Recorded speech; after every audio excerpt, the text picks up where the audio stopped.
নমস্কার বন্ধুরা, কেমন আছেন সবাই? গল্প যেখানে সত্যি চ্যানেলের আরও একটি নতুন ঐতিহাসিক গল্পে আবারও আপনাদের সকলকে স্বাগত জানাই। মহাভারতে উল্লেখ আছে, দ্রৌপদীর স্বয়ংবর সভায় তাম্রলিপ্তের রাজা উপস্থিত ছিলেন। ময়ূরধ্বজ, তাম্রধ্বজ, সম্রাট অশোক, শশাঙ্ক, গোপীচন্দ্র হয়ে কৈবত রাজা কালু ভূঁইয়া তাম্রলিপ্তে রাজত্ব করেছেন। আকবরের শাসনকালে এ রাজ্য মোগলদের নজরে কাড়ে এবং মোগলরা তাম্রলিপ্তের রাজাদের রায় উপাধি দেন। তখন সিংহাসনে ৫১তম রাজা নরনারায়ণ রায়। তার রাজত্বকাল ১৭০৩ থেকে ১৭৩৭। তাম্রলিপ্ত রাজবংশের উত্তরপুরুষ দীপেন্দ্র নারায়ণ রায়ের একটি রচনাতে দেখা যায়, তাম্রলিপ্ত রাজধানী ৮ মাইল দূরে গিয়ে গড়খাই দিয়ে ঘেরা ছিল এবং জায়গায় জায়গায় গড় ছিল। তারই একটি গড় তমলুক থেকে প্রায় ১১ কিলোমিটার পশ্চিমে বইচিবেড়ে গড়। এখন গড়ের চিহ্ন মাত্র নেই, তবে রাজার বংশধরেরা এখনও বইচবেড়ে রয়েছেন। আবুল ফজলের আইনি আকবরীতে তাম্রলিপ্ত রাজার গড়ে ৫০ জন অশ্বারোহী এবং ১,০০০ পদাতিক সেনার উল্লেখও আছে। তথ্যানুসারে নরনারায়ণের পুত্র কৃপানাথের পত্নী রানী কৃষ্ণপ্রিয়া এই গড়ে বাস করতেন এবং কৃষ্ণপ্রিয়ার মৃত্যুর পর রাজ্য পান আনন্দ নারায়ণ রায়।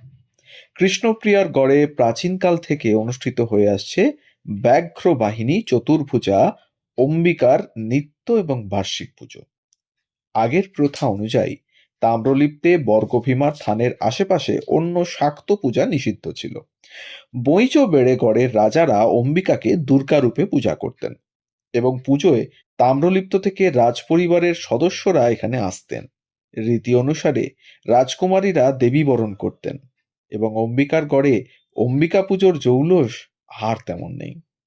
এখন দুর্গাপুজোর ১ মাস আগে বইচবেড়ে অম্বিকা মন্দিরে ঘট স্থাপন করা হয় এবং ঘট জরাজীর্ণ দুর্গা দালানে দুর্গা প্রতিমার সামনে রেখে অনাড়ম্বরে পুজো হয় এবং তাত্ত্বিকদের মতে অম্বিকা প্রথমে হিন্দু দেবী ছিলেন না, ইনি জৈনদের উপাস্য দেবী ছিলেন।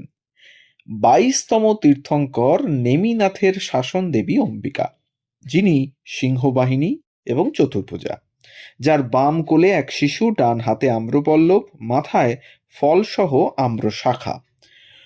পশ্চিম মেদিনীপুর জেলার কেশিয়াড়ি ব্লকের প্রাচীন জৈন ক্ষেত্র কিয়ারচাঁদ সংলগ্ন রানা গ্রামের শিব মন্দির প্রাঙ্গণে জৈন অম্বিকার পাথরে মূর্তি এবং পাশের মরাদিঘি ও রণবনিয়া গ্রাম সীমানায় শীতলা মন্দিরের সামনে তীর্থঙ্করের মূর্তির কাছে অম্বিকার দ্বিখণ্ডিত আরেকটি মূর্তি আছে। জৈন দেবী কালক্রমে ব্রাহ্মণ্য ও সংস্কৃতিতে অম্বিকা হিসেবে পূজিত হচ্ছেন। মূর্তির কিছুটা পরিবর্তনও ঘটেছে। হিন্দু অম্বিকা ব্যাঘ্র বাহিনী, চতুর্ভুজা, কোথাও আবার অষ্টভুজা, কোথাও হাতের সংখ্যা ২০, হাতে অস্ত্রশস্ত্র বলতে শঙ্খ এবং পদ্ম। পশ্চিমবঙ্গের সংস্কৃতিতে বিনয় ঘোষ লিখেছেন, জৈন দেবী অম্বিকা খুব সহজেই বাংলায় দুর্গার ধ্যান মূর্তির মধ্যে লীন হয়ে গেছেন। চণ্ডীমঙ্গলে ফুল্লরার ১২মাস্যায় অম্বিকা পুজোর উল্লেখ আছে। আশ্বিনে অম্বিকা পূজা সুখী জগজনে, ছাগ মেষ মহিষ দিয়া বলিদানে। এখন বাংলায় অম্বিকা পুজোর তেমন প্রচলন না থাকলেও অন্য প্রদেশে অম্বিকার পুজো হয়। ওড়িশার বারিপদাতে অম্বিকার বিশাল মন্দির রয়েছে। কথিত আছে, বইচবেড়ে গড়ে অম্বিকার পুজো দিয়ে সওদাগরেরা তাম্রলিপ্ত বন্দর থেকে বাণিজ্যে পাড়ি দিতেন এবং বইচবেড়ের এলাকায় প্রাচীন জলপথ ছিল। এই এলাকার কাছে শিমুলিয়া নিমতৌড়ি গ্রামে পুকুর খোঁড়ার সময় কাঠের নৌকার বিশাল কাঠামো পাওয়া যায় এবং জৈন গ্রন্থ কল্পসূত্র থেকে জানা যায়, এই সম্প্রদায়ের গোদাস শাখার ৪টি স্থানভিত্তিক উপশাখার মধ্যে একটির নাম তাম্রলিপ্তিকা বা তাম্রলিপ্তিয়া। খ্রিস্টীয় প্রথম বা দ্বিতীয় শতকে তাম্রলিপ্তের রাজা খারবেল ছিলেন জৈন ধর্মানুরাগী এবং তমলুকের কাছে তিলদা থেকে জৈন তীর্থঙ্করের ভগ্ন মূর্তি পাওয়া গিয়েছে। এইসব নিদর্শন প্রমাণ করে বৌদ্ধ ধর্ম প্রসারের আগে তাম্রলিপ্তে জৈন ধর্মের প্রভাব ছিল। সুতরাং এই অঞ্চলে জৈন দেবী অম্বিকার পুজো এবং পরে হিন্দু অম্বিকার পুজোর প্রচলন স্বাভাবিক। সংস্কারের পর বইচৌবেড়ের জীর্ণ অম্বিকা মন্দির সাদামাঠা চেহারা নিয়েছে। গর্ভগৃহে মূর্তি বেশ ছোট, ১.৫-২ ফুট উচ্চতার প্রাচীন অষ্টধাতুর ব্যাঘ্রবাহিনী অম্বিকা মূর্তি গত শতাব্দীর ৬০-এর দশকে চুরি হয়ে গিয়েছে। বইচৌবেড়েতে রাধা বল্লভের উৎসব হয় যথেষ্ট জাঁকজমক করে। রাধা বল্লভের নবরত্ন মন্দির ও পাশের পঞ্চরত্ন মন্দির এক শৈল্পিক স্থাপত্য। অম্বিকা মন্দিরের দক্ষিণে প্রায় ৫০ ফুট তফাতে এই দুটি মন্দির অবস্থিত। বর্তমানে মন্দিরগুলো খুবই জীর্ণ, আষ্টে পৃষ্ঠে লতা গুল্ম জড়িয়ে রয়েছে সেখানে। রাধা বল্লভের কোষ্ঠী পাথরের মূর্তি ও রাধারানীর মূর্তি, গোপীনাথের পিতলের যুগল মূর্তি এবং শ্যামচাঁদের কালো পাথরের যুগল মূর্তি এখন অম্বিকা মন্দিরে অম্বিকার সঙ্গে পূজিত। গবেষক তারাপদ সাঁতরার ধারণা, রাধা বল্লভ মন্দির অষ্টাদশ শতাব্দীর মধ্যভাগে নির্মিত। নবরত্ন মন্দির দক্ষিণমুখী। এর আনুমানিক দৈর্ঘ্য, প্রস্থ এবং উচ্চতা যথাক্রমে প্রায় ৩২ ফুট, ২৫ ফুট এবং ৫০ ফুট যথাক্রমে। পাতলা পোড়া ইটের দেওয়াল, চুনসুরকির গাঁথনি। দক্ষিণে ও উত্তরে একই রকমের দুটি বারান্দা ছিল। দক্ষিণের বারান্দা আর নেই। বিলুপ্ত মন্দিরের চূড়ার দুটি রত্ন এবং মন্দিরে এখন ৭টি রত্ন। উত্তরের বারান্দায় খিলান করা ৩টি প্রবেশদ্বার, মাঝেরটি চওড়া।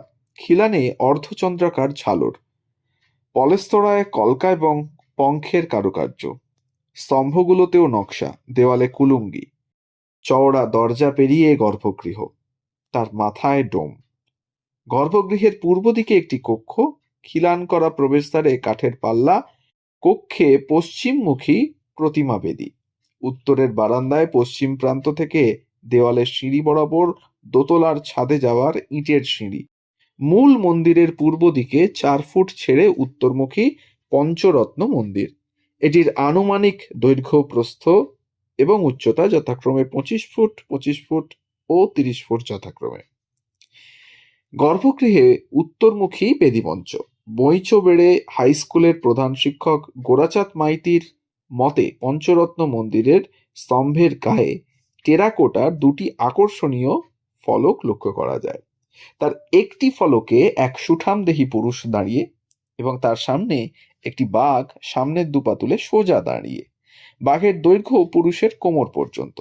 অন্য ফলকে মালা হাতে একই রকম সুঠামদেহী আর এক পুরুষ, মুখোমুখি দাঁড়িয়ে আর এক মূর্তি, খয়াটে এবং অস্পষ্ট।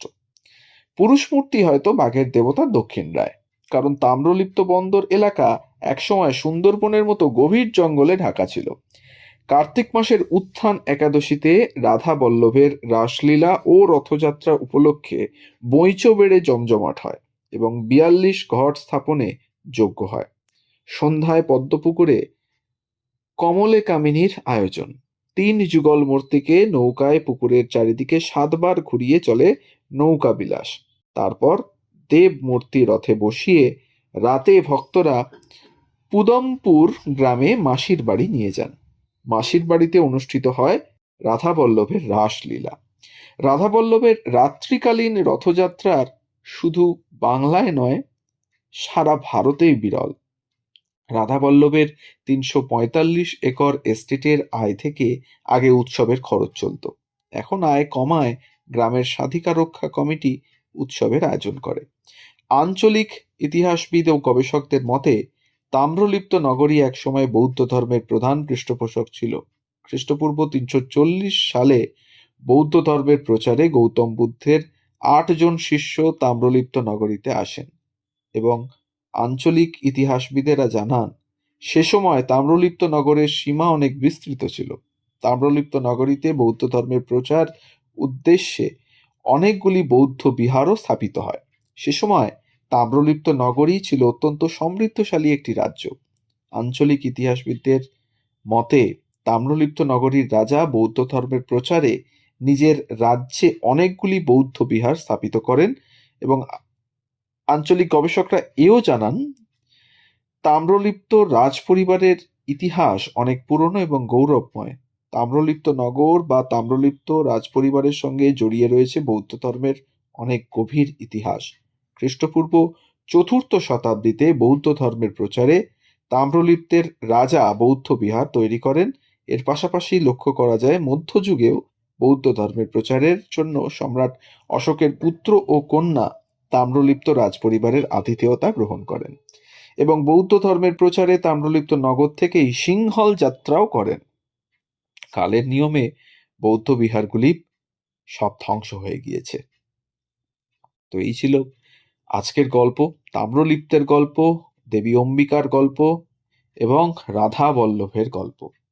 এক ইতিহাস পর্যায়ে আমরা আমাদের গল্পটি রাখলাম আপনাদের সামনে।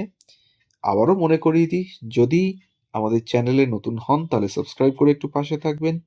বেল আইকনটিকে প্রেস করতে ভুলবেন না, যাতে পরবর্তী গল্প খুব তাড়াতাড়ি আপনাদের কাছে পৌঁছে যায় তার জন্য। আর ভালো লাগলে একটা লাইক, কমেন্ট আর একটু শেয়ার করে দেবেন, যাতে আমরা পৌঁছে যেতে পারি আরো অনেক মানুষের কাছে। সবাই ভালো থাকুন আর শুনতে থাকুন গল্প যেখানে সত্যি। আমরা থাকছি প্রতিদিন ঠিক সকাল ৯টা থেকে ৯টা ৩০ মিনিট। ধন্যবাদ।